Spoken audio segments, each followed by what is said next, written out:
எனக்கும் தான்.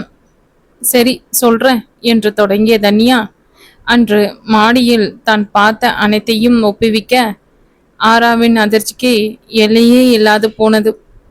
அவள் கூறிய ஒவ்வொரு வார்த்தைகளும் செவியுள் நுழைந்து மூளையையும் மனதையும் தொட்டு அதன் பொருள் விளங்க சற்று நேரம் தேவைப்பட்டது. தப்பா நினைக்காத ஆரா, ஆனாலும் உன் தம்பி பண்ணினது தப்பு தானப்பா. ம் ம் ஏ, என்ன இப்படி சைலண்ட் ஆகிட்ட? ஐ எம் சாரி, என் மனசுல பட்டதை சொன்னேன். அதுக்கில்ல என்று கூறியவள் சில நொடிகளுக்கு பின் தான் தோட்டத்தில் பார்த்ததை கூற இப்பொழுது ஆராவிற்கு உணர்ச்சிகள் அனைத்தும் தன்யாவிடம் கூடி பெயர் பொருந்தது போல இருந்தது. பல நிமிடம் மௌனம். இந்த பசங்களை என்ன பண்றது? அன்னைக்கு ஆதி நிச்சயம் முடிச்சு வந்தப்போ உங்களை பார்த்த போதே எனக்கு லேசா சந்தேகம்தான் தனு. ஏன்னா ஆதியும் அதுவும் ஃப்ரெண்ட்ஸுன்னு எனக்கு தெரியும். அவன் அமெரிக்கா போனப்போ அவங்களுக்குள்ள பெரிய சண்டைன்னு கூட தெரியும். ஆனா லவ் வரைக்கும், அதான் என்னால ஜீரணிக்க முடியல. ம் நீயும் கவனிச்சியா? அவங்க ரெண்டு பேரும் அப்படி பார்த்துக்கிட்டத நானும் பார்த்தேன். எனக்கும் அப்பவே டவுட்டு தான் ஆரா. ம் இப்போ அதெல்லாம் விடு. இந்த பிரச்சனைய எப்படி சால்வ் பண்ண போறோம்? அதையே தான் நானும் யோசிக்கிறேன். ஒரு ஐடியா. ரகுவை கூப்பிடலாமா? ரகுவா? அவன் எதுக்கு? அவனும் அதுவும் தான் க்ளோஸ் ஆச்சே. ஸோ அவன்கிட்ட இருந்து விஷயத்த கறந்துடலாம். முடியுமா? அதெல்லாம் முடியும். அப்ப சரி, நானும் வரனுக்கு ஃபோன் பண்ணி வர சொல்றேன். அவன் எதுக்கு இப்போ? ஸ்வேதா சைடு என்ன நடக்குதுன்னு தெரியணும்ல. ஆமா. தங்களின் திட்டத்தை நிறைவேற்ற இருவரும் மும்முரமாய் செயல்பட அது தெரியாமல் மாட்டிக்கொள்ள வந்தனர் ரகுவும் வருணும். ரிஜிஷனுடன் அமர்ந்து கார்ட்டூன் பார்க்கிறேன் பேர்வழி என அவள் நினைவுகளில் மூழ்கி இருந்தாள் மது. அவன் மேகாவை ஒரு வழி பண்ணி கொண்டு இருந்தான். ஒரு கட்டத்திற்கு மேல் பொறுக்க முடியாமல் மதுவை பூலோகத்திற்கு அழைத்து வந்து அவளிடம் அவனை விட்டுவிட்டு காப்பி போட சென்று விட்டாள். அந்த நேரம் ஸ்வேதா மதுவிற்கு கால் செய்தாள். ஹாய் மது. ஹலோ ஸ்வேதா, என்ன பண்ற நீ? பிஸியா? இல்லை இல்லை, அண்ணி எங்கேயோ வெளியே போயிருக்காங்க, அதான் ரிஜிஷன் பார்த்துக்கிட்டு வீட்டில் இருக்கேன். ஓ, தாழ்ந்து ஒலித்தது குரல். என்ன விஷயம் ஸ்வேதா? கையில் காப்பி கப்புடன் வந்த மேகா யார் என சைகையில் வினவ அவளை பார்த்து கொண்டே Shweta, can you hear me என்றாள் மது. ஓ என உதடு குவித்து சத்தம் வராமல் செய்தவள், போனை வாங்க வரும்போது உன்கிட்ட கொஞ்சம் தனியா பேசணும் மது என ஸ்வேதா சொன்னாள். உடனே மேகாவிடம் பொறு என்பதைப் போல கையை காண்பித்துவிட்டு சொல்லுடா என்றாள். அது நான் வந்து மது, நேர்ல பேசலாமா? ஓ பேசலாமே. இப்பவே இப்பவே வா. ஏன் வர முடியாதா? மீண்டும் குரலில் சோகம். இல்லை இல்லை, அப்படி இல்லை, வரேன். சொல்லு, எங்க வரணும்? ஏதாவது அமைதியான இடத்துக்கு போலோம்னு தோணுது. ஓ, கோவில் போலாமா? அப்போ வடபழனி முருகன் கோவில், வடபழனி முருகன் கோவில் என இருவரும் ஒன்றாக கூறி சிரித்து கொண்டனர். சரி, நான் இன்னும் 1 மணி நேரத்துல வந்துடுறேன். இல்லடா, நீ கிளம்பிடு, நான் வந்து உன்னை பிக்கப் பண்ணிக்கிறேன். Okay Shweta, bye bye. போனை வைத்துவிட்டு எழுந்தவள் தயாராகி அன்னையிடம் சொல்லிவிட்டு காரை எடுத்துக்கொண்டு கிளம்பினாள். ஆயிரம் ஆயிரம் அலைகளால் உணர்ச்சிகள் மனதில். அதை ஒதுக்கி வைத்துவிட்டு தீவிரமாக யோசித்தாள். மதுவிடம் பேசி தெரிந்து கொள்ள வேண்டியது 2. ஒன்று பிரகாஷை பற்றி, இன்னொன்று ஆதியை பற்றி. ஸ்வேதாவிற்காக காத்திருந்த மது மனதிலும் குழப்ப புயல் மையம் கொண்டிருந்தது. சிறு உறுத்தல் பெரிதாய் உருவெடுத்து சோறு உற செய்தது. அன்று ஆதி வீட்டில் அதன் பின் அவள் ஸ்வேதா முகத்தையே பார்க்கவே இல்லை. இந்த 2 நாட்களும் அவள் பட்ட பாடு. நியாயமாக பார்த்தால் ஆதிக்குதான் இந்த உறுத்தல் இருக்க வேண்டும். ஸ்வேதா அவனுக்கு மனைவியாக போகிறவள். ஆனால் அன்று அவன் நடந்து கொண்டதற்காக தானும் ஒரு காரணம் என்று மது தவித்தாள். ஸ்வேதா வந்தவுடன் மேகாவுடன் பிரிஜிஷனை ஒப்படைத்துவிட்டு அவளுடன் காரில் கோவிலுக்கு செல்லும் வரை பொதுவான விஷயங்களையே பேசினர். கோவிலை அடைந்து பூஜை பொருட்களை வாங்கி கொண்டு சாமி தரிசனம் முடித்து பிரகாரத்தை சுற்றி வந்து ஒரு இடத்துல அமரும் வரை இருவரும் மௌனமாகவே இருந்தனர். அவரவர் பாடு அவருக்கு. இருவரும் அந்த முருகனிடம் தங்கள் வேண்டுதலை வைத்துவிட்டு சண்டையும் சராமாரியாக போட்டனர். ஸ்வேதாவிற்கு தான் அன்று கோவிலில் வருணை பார்த்த ஞாபகங்கள் வந்து சென்றது. என்றால் மதுவிற்கும் கூட அப்படி ஒரு நிகழ்வின் வந்தது. அதையே அசை போட்டவாறு அமைதியாக இருந்தாள். பின் மெல்ல சுதாரித்து கொண்டு ஸ்வேதாவை பார்த்தாள்.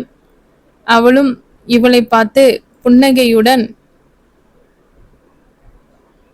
நான் உன்னை கேட்பேன், உண்மையை சொல்றியா மது என வேடிக்கையுடன் ஆரம்பித்தாள். கேளு, என்ன விஷயம்?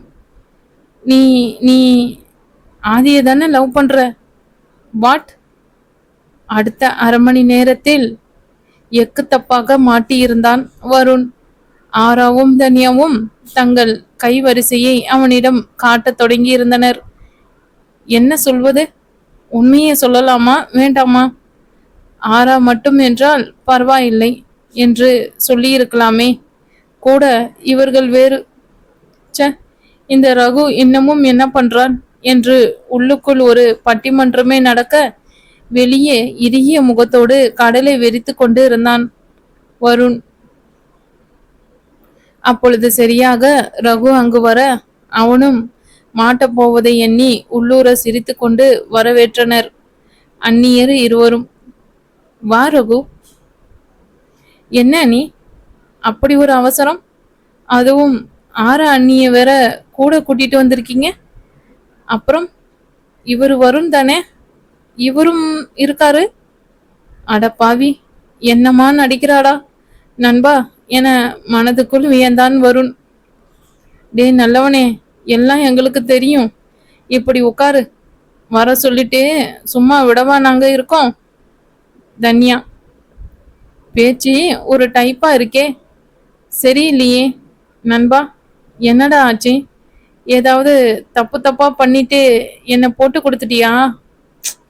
பேசாம இருடா, நானே நொந்து நூடுல்ஸ் ஆகி இருக்கேன் என மற்ற இருவர் பக்கமும் பார்த்தபடி அவன் சொல்ல, ஆரா, நான் நேராவே கேக்குறேன், ஆதியும் அதுவும் லவ் பண்ணாங்களா? வாட்? இதை எதிர்பாராத ரகு கொஞ்சமே திணறி போனான். ஃப்ரெண்ட்ஸ், காட்சிகளும் வசனங்களும் அங்கேயும் இங்கேயும் மாறி மாறி வரும், குழப்பிக்காதீங்க. இப்போ வடபழனி கோயில் வைத்து. வாட் என்றாள் மது. நீயும் அத்தானும் லவ் பண்ணீங்களான்னு கேட்டேன். அதெல்லாம் மது, பொய் சொல்லாம சொல்லு.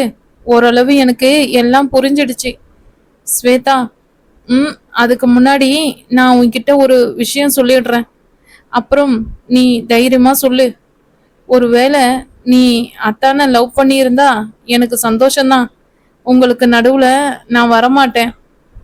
அப்படி இல்லைனாலும் அத்தானுக்கு வேற பொண்ணை பார்த்து கல்யாணம் பண்ணி வைக்கணும். என்னது, வேற பொண்ணா? நீ என்ன சொல்ற? ஆமா, எனக்கு இந்த கல்யாணத்துல இஷ்டம் இல்லை. வாட் ரபிஸ், சும்மா எதையோ கற்பனை பண்ணிக்கிட்டு உளராத ஸ்வேதா. வா, நாம கிளம்பலாம். நிச்சயமான பொண்ணு இப்போ போய் இஷ்டம் இல்லை அது இதுன்னு சச்ச யாராவது கேட்டா கல்யாணமே நின்று போயிடும். எனக்கு தெரியும் உனக்கு இதுல எவ்வளவு இஷ்டம்னு. அத அத நான் உன் முகத்திலேயே பார்த்துருக்கேன். ம், நீ சொல்றது சரிதான், பார்த்துருப்ப. ஆனா இப்ப பார்க்க முடியாதா? மதுவின் பார்வை கூரானது.